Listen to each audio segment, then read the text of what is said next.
ओम नमो भगवते वासुदेवाय. भगवंताच्या अनेक लीला सांगता सांगता उद्धव भगवंताच्या निजधाम गमनाच्या प्रसंगापर्यंत आले. त्यांनी सांगितलं हे सगळे भगवंताची माया आहे, भगवंतानीच सगळं ठरवून ठेवलेलं होतं आणि त्यांच्याच प्रेरणेनं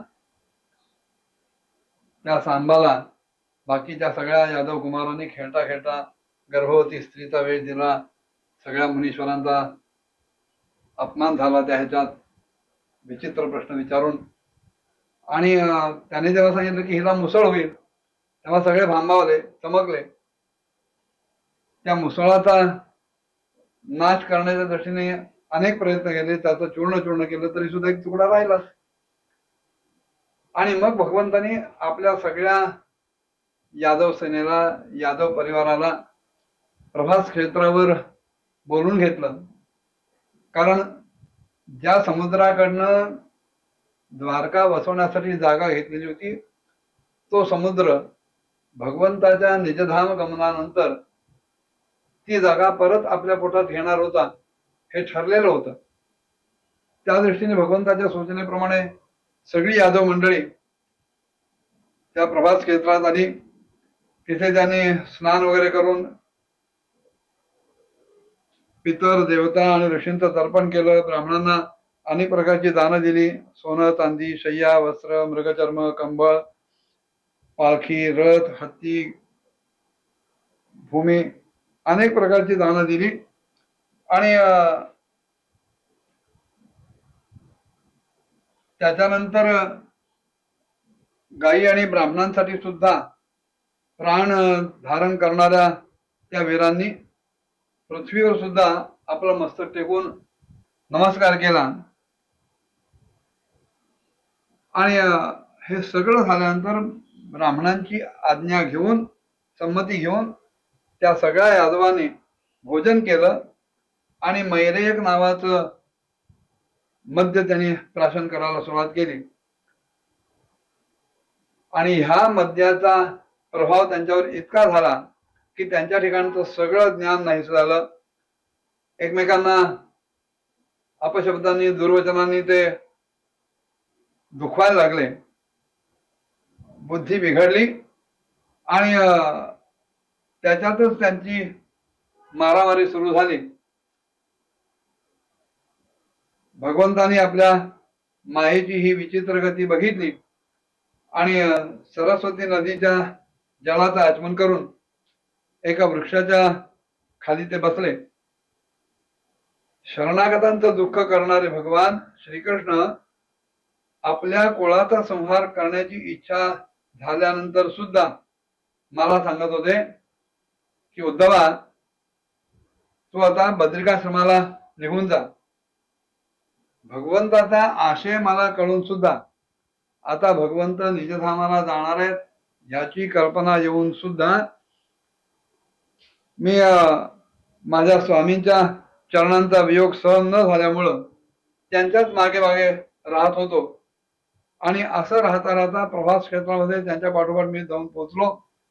आणि नंतर मला असं दिसलं की जे सर्व जगताचा, ब्रह्मांडाचा, सर्व जीवांचा आश्रय आहेत, पण ज्यांना कोणाचाही आश्रय नाही असे माझे प्रियतम प्रभू शोभधाम श्यामसुंदर भगवान श्रीकृष्ण आपल्या विशुद्ध सत्वमय अशा अत्यंत सुंदर शरीरासह आणि अत्यंत शांत नेत्रांनी तिथे बसलेले एका पिंपळाच्या छोट्या झाडाच्या खाली. आणि आपल्या डाव्या मांडीवर उजवा पाय ठेवून ते बसलेत. अन्न पाण्याचा त्याग केलाय, पण तरी सुद्धा चेहऱ्यावरचा आनंद, चेहऱ्यावरचं समाधान, चेहऱ्यावरची तृप्ती कुठेही कणभर सुद्धा कमी झालेली नाही. चेहरा अत्यंत प्रफुल्लित आहे. आणि याच वेळेला महर्षी व्यासांचे प्रिय मित्र परम भागवत आणि सिद्ध असे मैत्री ऋषी तिथे असंच स्वच्छंद विचरण करत, विहरण करत येऊन पोहोचले. मैत्री ऋषी हे भगवंताचे अनुरागी भक्त आहेत, प्रेमी भक्त आहेत. अत्यंत आनंदानं आणि भक्तिभावानं त्यांची मान सदैव झोपलेलीच असायची.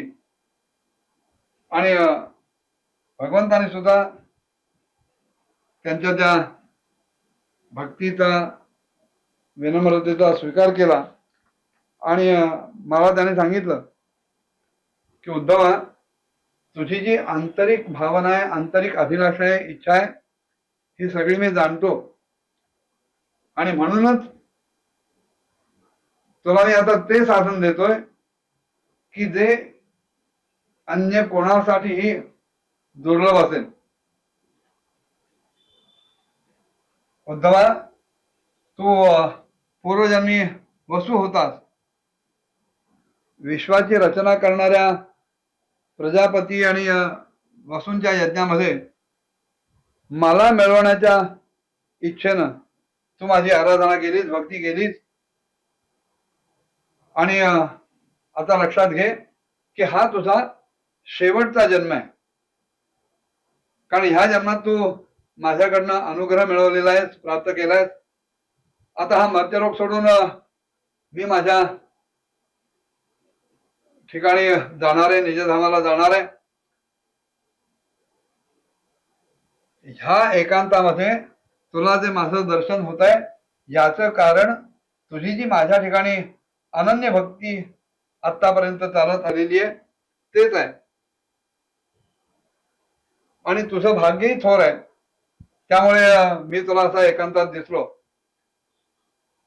पूर्वीच्या काळी म्हणजे पाद्मकल्पामध्ये त्याच्या सुरुवातीला आपल्या नाभिकमलावर बसलेल्या ब्रह्मदेवांना माझा महिमा प्रकट करणार ज्ञान मी जसं दिलं, आणि ज्याला विवेकी लोक भागवत म्हणतात ते ज्ञान आता मी तुला देतो. विदुरजी उद्धव सांगतात त्यांना की तो प्रत्येक क्षण माझ्यासाठी परमपुरुषाची जणू कृपाच बरसत होती अशा प्रकारचा होता. त्यावेळेला भगवंताचं ते बोलणं ऐकून, भगवंताच्या प्रेमामुळं, भक्तीमुळं माझ्या अंगावर रोमांच उठवत होते. माझी वाणी गदगद झाली, नेत्रातून अखंड अश्रूंच्या धारा वाहत होत्या. आणि त्यावेळेला हात जोडून मी भगवंताची प्रार्थना केली की भगवंता, आपल्या चरणांची सेवा करणाऱ्या माणसांना, पुरुषांना या संसारामध्ये धर्म, अर्थ, काम, मोक्ष इत्यादी कुठल्याही गोष्टी दुर्लभ नाहीत. तुम्ही सगळं त्यांना पुरवता, पण तरी सुद्धा मला त्याच्यातल्या कुठल्याही गोष्टीची इच्छा नाही, लालसा नाही, अभिलाषा नाही. मला फक्त एकच पाहिजे की ते म्हणजे आपल्या चरणकमलांची अखंड सेवा मी करत राहावं. त्या सेवेबद्दल माझ्या चित्तामध्ये अखंड लालसा राहावी. खरोखर भगवंत आपल्या चरित्राकडे बघितल्यानंतर दिंगमोड व्हायला होतं. कारण आपण निष्प्र राहून सगळी कर्म करता, अजन्मा असून सुद्धा आपण जन्म घेता, वास्तविक आपण कालरूप आहात, तरी सुद्धा शत्रूच्या भीतीनं आपण पळता. भगवंत पळाले म्हणूनच ते त्यांना रणछोड असं नाव प्राप्त झालं कालयवनाबरोबरच्या युद्धामध्ये. हे सगळंच अगम्य आहे.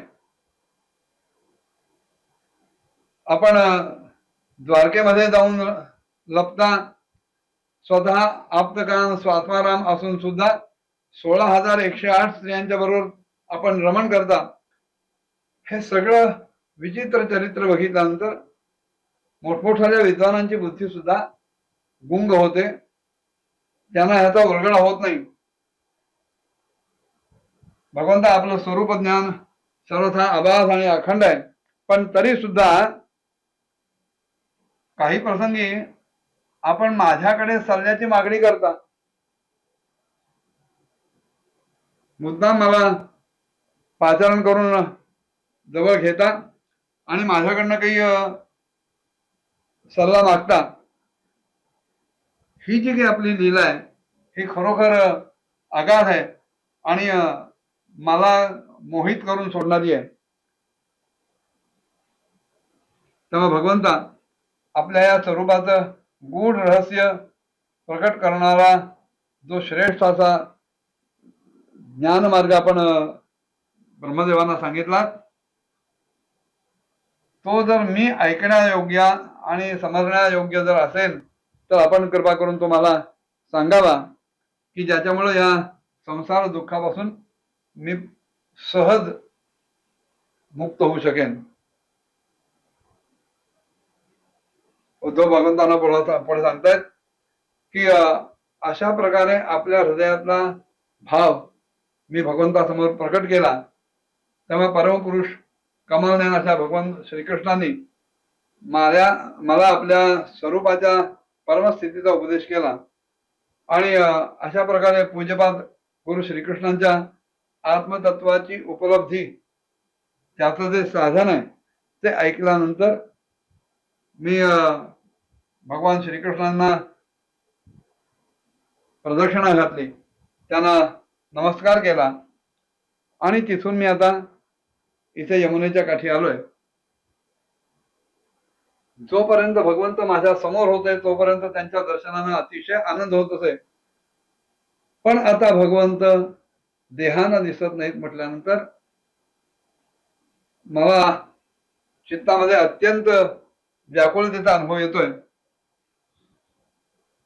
आता भगवंतांनी सांगितल्याप्रमाणे त्यांचं जे प्रिय क्षेत्र आहे बद्रिकाश्रम, तिथे मी जाणार, की जिथे भगवान श्री नारायणदेव आणि नर हे दोन्ही ऋषी लोकांवर अनुग्रह करण्यासाठी दीर्घकालीन असं तप करत बसलेले आहेत आणि सर्व लोकांना सुख मिळावं यासाठी यत्नशील आहेत, असं उद्धवांनी विदुरांना सांगितलं. आणि पुढे काय घडलं पुढच्या भागात बघूया. ओम नमो भगवते वासुदेवाय.